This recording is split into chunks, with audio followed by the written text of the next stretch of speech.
This is exercise 15-19, talking about customer profitability and customer cost hierarchy. Obviously, the better you parse your information, the better decision making you can make. Of course, there is a cost benefit to that. How much does it cost you to get that information? But here we've got a a list of costs associated with various customers, two wholesale customers, two retail customers, and it asks us to do a customer cost hierarchy. So we've got a couple of things to do here in this problem. Calculate the customer level operating income using the format in 15-3, and then a customer cost hierarchy report using the format in 15-16. So I'm going to do this by hand, although it kind of lends itself to doing it in Excel a little bit better, but you should know how to use Excel. And so this is just a way to do this. So we've got the North American wholesaler, and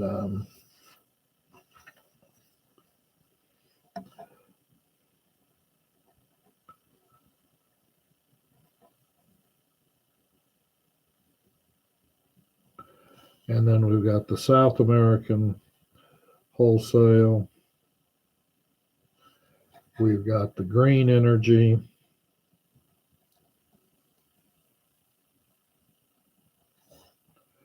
And then finally, we have the global power.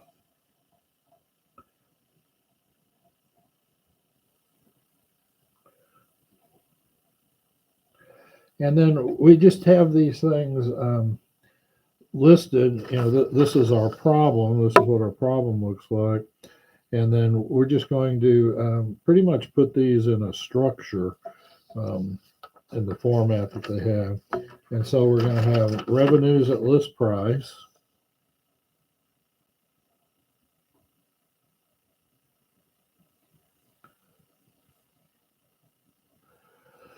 And that is 375, and this is in thousands for the North American wholesale, 590,000 for the South American wholesale, 175,000 for the green energy, and 130,000 for the global power.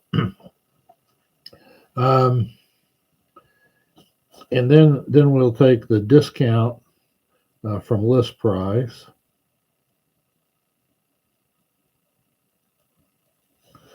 And we're told that's 25,800 for North America, 47,200 for the South American, 8,400 from the global power, and 8,400 for green energy, 590 for global power. And that's going to give you the revenues at actual prices. I would call that the net revenue. If you want to say revenue at actual prices, that's perfectly fine. So here we get 349,200. Here we get 542,800. Here we get 166,600. And finally 129,410. Then we're going to subtract our cost of goods sold from that. That just comes straight off the list, right? 285,000. So 510,000, 144,000, and 95,000. That's going to give us our gross profit or gross margin. Your book, I think, calls it gross margin.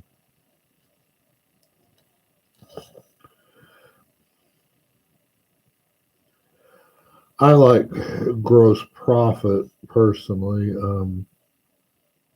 just because when you say gross margin, that gets a little bit close in terminology to contribution margin, and I like to just make that distinction. But a lot of people do use gross margin, and so we just subtract those off. And this is 64 200, 32 800, 22 600, and 34 410 is the gross margin.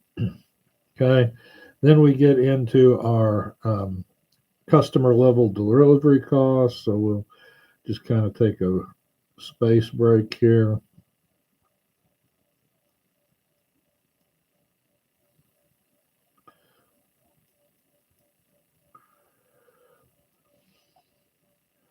And so the first one that we have is delivery. And again, we just go straight across. 4,550, 6,710, 2,230, and 2,145. The next one up is the order processing costs.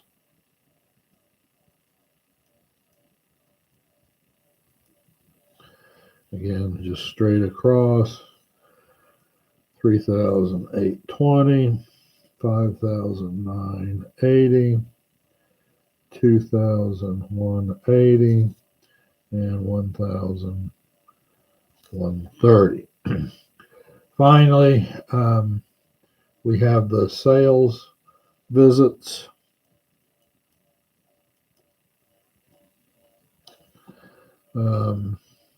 6,300, 2620, 2620, and 1575. Add all of those up. That will be our total customer level costs.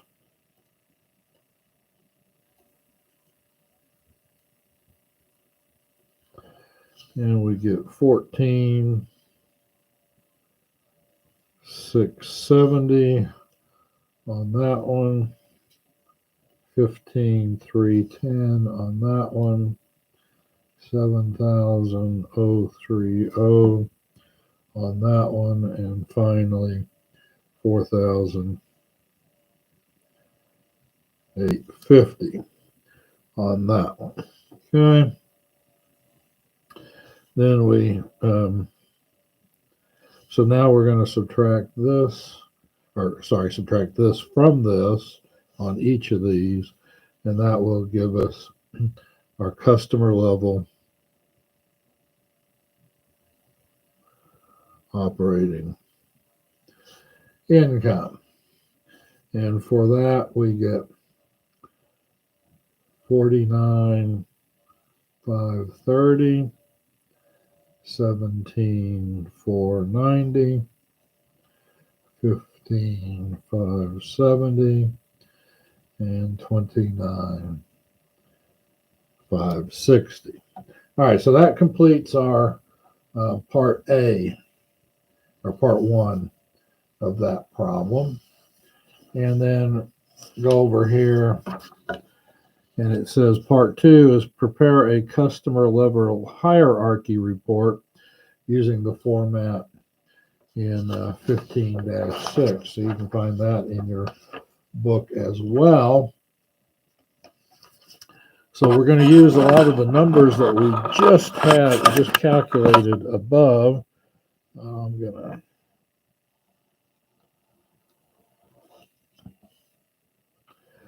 to draw a line here. This is part 2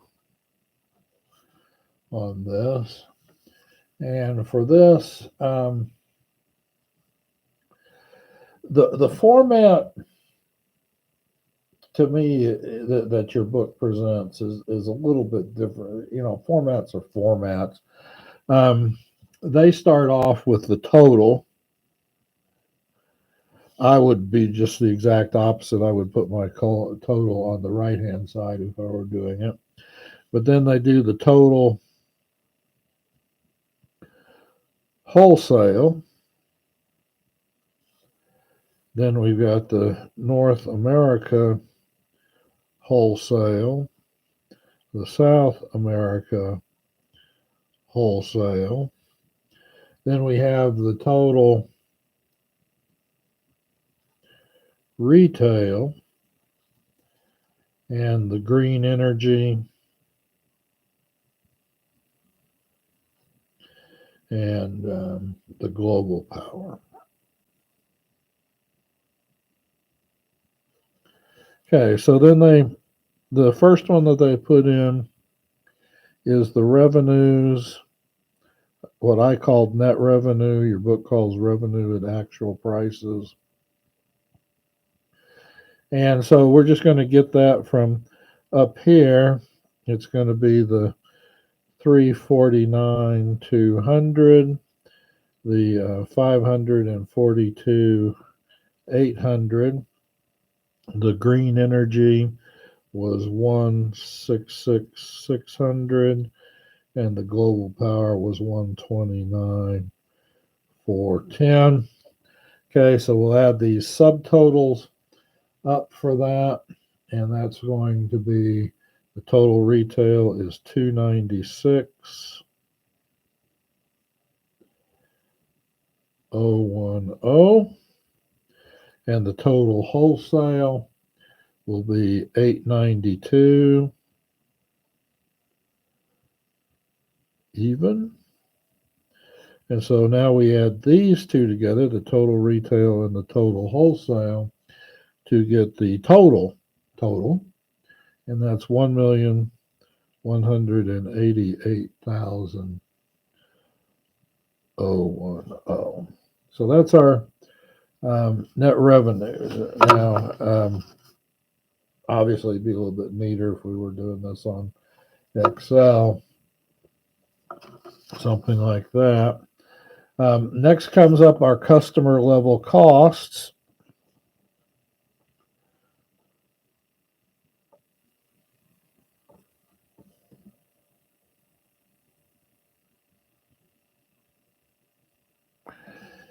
And on our customer level costs,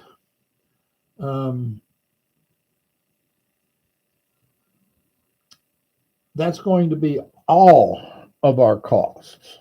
All right.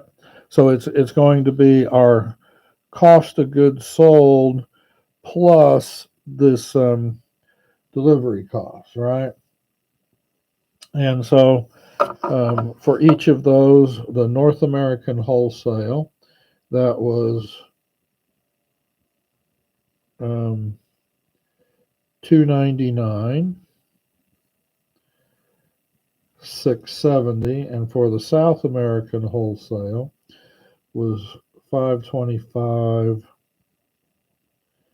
300. So if we add those two up, we get 824 980. Then for our retail, the green energy, that was 151 030, and 9 for global power was 99 850. Okay, so we add those up to get a total of 250 880. Okay, and so we add the total retail and the total wholesale together to get the total customer, and that's 1,050,860, like so. So now all we have to do is subtract that off for each of these.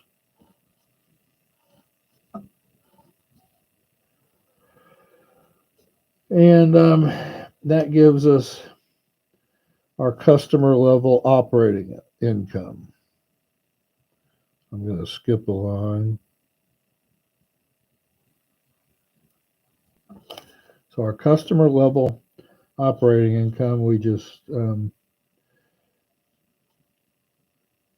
subtract those off. We get 112, 112, 150,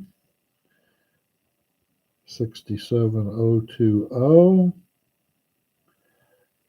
49,530.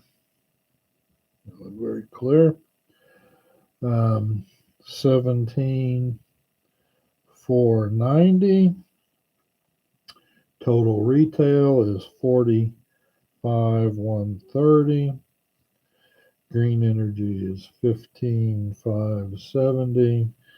And the global power is 29,560. Okay, so that takes care of that. Then we need the distribution channel costs. Now, we're not going to allocate the distribution channel cost at this point.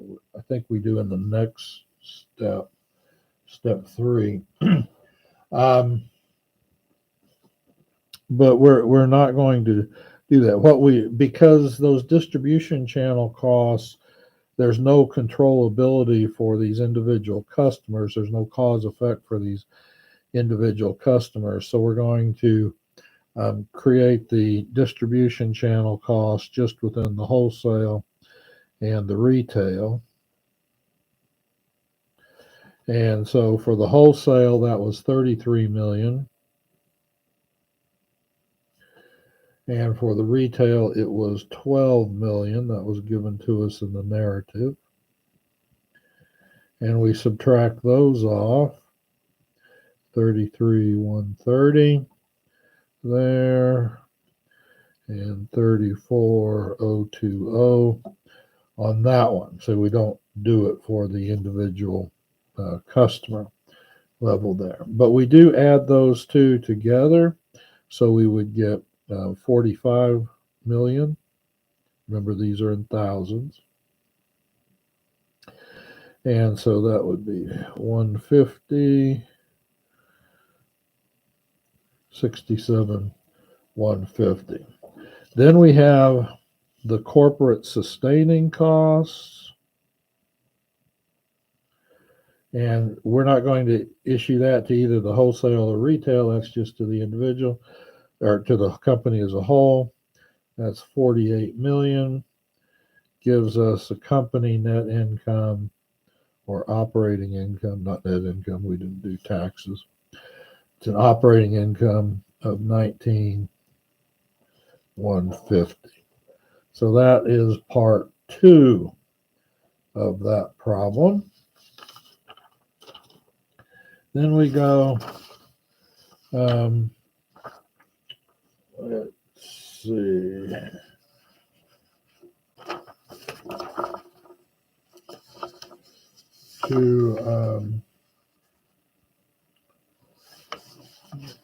Where's 3?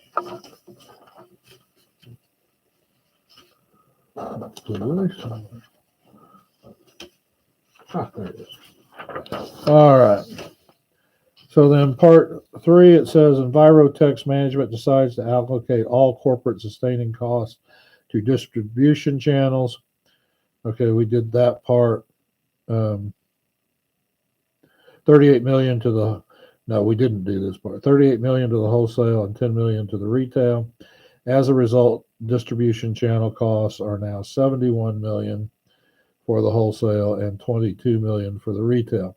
Calculate the distribution channel level operating income on the basis of these calculations.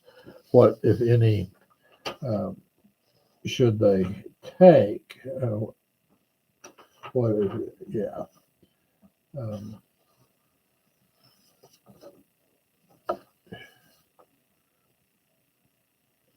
should they take on that?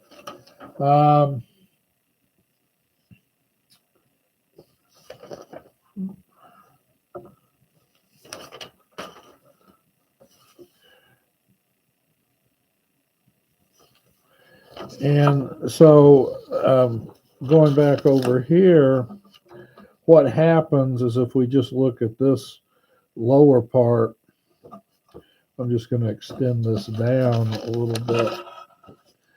So we've got 67020, and now this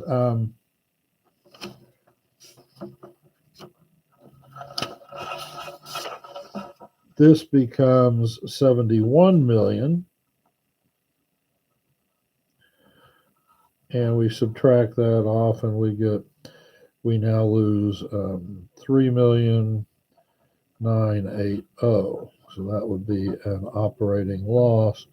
We would take this one, the 45,130, and we would allocate that at 22 million. And so that would give us 23,130. Okay, but when we add these all together, we still get the 19,150, the total corporate profit. So they probably shouldn't do anything here on that, because there is no cause effect to that allocation. So it doesn't help anything for decision making. And then finally, question 4, it says, how might Envirotech use the new cost information from its activity-based costing system to better manage its business? Well, if we go back up here on this one, we see that we've got the SA, the South American wholesale, we've got 590 revenues, considerably more than the North American revenues, but we've only got half the gross margin. Then our delivery costs, just except for the sales visits, look to be in line with the difference in revenue, right? And so you could break that down. Another thing you could do is you could see if these sales visits are particularly, and perhaps they are, perhaps the sales difference gives you the higher gross margin number. So we could use activity-based costing to parse this out even more, to find out where our expenses are, where our revenues are. Obviously, the retail ones look pretty good. But still, even with that, we've got green energy with about a third, about a third more in revenue, and yet considerably less in gross margin. So an activity-based costing system might help us parse those out a little bit better. So I hope that helps you look at this, for this chapter.